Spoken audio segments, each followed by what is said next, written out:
Tapping కేసులో దర్యాప్తు వేగం పెంచారు తెలంగాణ అధికారులు. ప్రభాకర్ రావు విచారణ కొనసాగుతున్న క్రమంలో ఇక ఏ మాత్రం ఆలస్యం కానివ్వకూడదని భావిస్తోందట ప్రభుత్వం.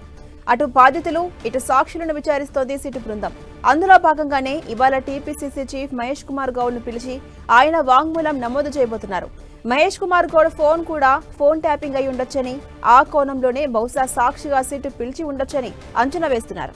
జూబ్లీహిల్స్ ఏసీపీ తన దగ్గర వాంగ్మూలం ఇవ్వబోతున్నారు మహేష్ కుమార్ గౌడ్.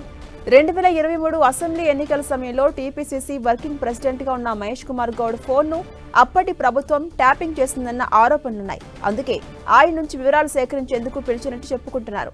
పోలీసుల అధికారుల పిలుపుతోనే ఏసీపీ దగ్గర తన వాంగ్మూలం రికార్డ్ చేయడానికి మహేష్ కుమార్ గౌడ్ సిద్ధమైనట్టుగా తెలుస్తోంది. అటు ఈ కేసు విచారణలో కొంతమంది బీజేపీ నేతల పేర్లు కూడా బయటకొచ్చాయని సమాచారం. దీంతో రేపో మాపో వాళ్ళని కూడా విచారణకు పిలిచే అవకాశం ఉందని తెలుస్తోంది.